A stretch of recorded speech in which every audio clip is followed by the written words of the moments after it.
ഇനി ഒരു വഴിയുണ്ട്. ഇത് അവസാനത്തെ കയ്യാ. എന്ത്? നീ സുനന്ദയുടെ കൈ കൊണ്ട് ഒരു അസലടി വാങ്ങണം.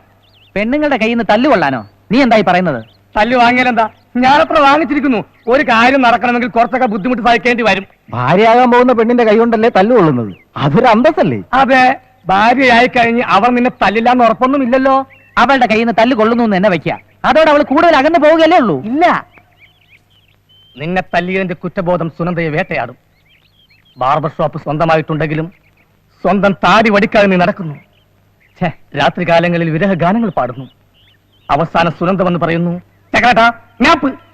നീ തിരിച്ചും പറയുന്നു. അവസാനം പ്രേമം മുറ്റിടുന്നു. അത്രയുള്ള കാര്യം. പക്ഷെ ഞാൻ എന്തൊക്കെ വഴക്ക് പറഞ്ഞാലും സുനന്ദ എന്നെ തല്ലുമെന്ന് തോന്നുന്നില്ല. ഒരു പെണ്ണിന്റെ തല്ലുള്ളവരാണ് മാർഗമില്ലാത്തത്. അനുഭവമുള്ളവർ പറഞ്ഞു തരും. പറഞ്ഞു കൊടുക്കണം. ഞണ്ടേ പല മാർഗങ്ങളുണ്ട്. ഒന്നുകിൽ സുനന്ദയുടെ മുഖത്ത് നോക്കി അവളുടെ തന്തക്കും തള്ളക്കും പുളിച്ച തെറി പറയുക. അത്രയ്ക്ക് സംസ്കാരമില്ലാതെ പെരുമാറാൻ എന്നെ കൊണ്ട് പറ്റില്ല. അതെ അതെ, നമ്മൾ ചെയ്യുമ്പോൾ കുറച്ചൊക്കെ സംസ്കാരമുള്ളതായിരിക്കണം. പിന്നെ ഒരു കാര്യം ചെയ്യാം, സുനന്ദ വരുന്ന വഴി ചക്രവാണി തുണി പൊക്കി കാണിക്കണം. ചക്രു പറഞ്ഞാലും കാര്യമുണ്ട്. നമുക്കേ സുനന്ദയുടെ ബ്ലൗസ് വലിച്ചേറിയാലോ?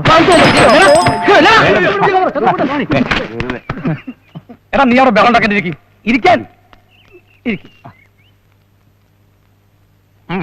എന്താ മൂത്രം ഒഴിക്കാൻ പോണോ? മൂത്രമൊഴിക്കാനല്ല, ഞാൻ ആലോചിക്കട്ടെ.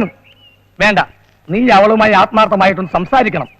എന്നിട്ട് പറയണം, നിന്റെ നാവ് കൊണ്ട് എന്നെ പ്രേമിക്കുന്നു എന്ന് പറയാതെ വിടില്ല ഞാൻ, വിടില്ല ഞാൻ, വിടില്ല ഞാൻ. വിടില്ല ഞാനെന്ന് ഒരു പ്രാവശ്യം പറഞ്ഞാ പോരെ? ഒന്നെങ്കിൽ ഒന്ന് പറഞ്ഞാ മതി. പക്ഷെ അവള് പറയാതെ നീ കൈയെടുക്കരുത്. ഒന്നുകിൽ അവൾ നിന്നെ പ്രേമിക്കും, അല്ലെങ്കിൽ അടി ഉറപ്പാ. ഒരു റിഹേഴ്സൽ ഞാൻ കാണിച്ചു തരാം. നീ സുനന്ദ, ഞാൻ ചക്രവാണി. അതായത് നീ. സുനന്ദ വാ, നടന്നു വാ, നടന്നു വാ. സുനന്ദേ, വിടില്ല ഞാൻ, വിടില്ല ഞാൻ, വിടില്ല ഞാൻ.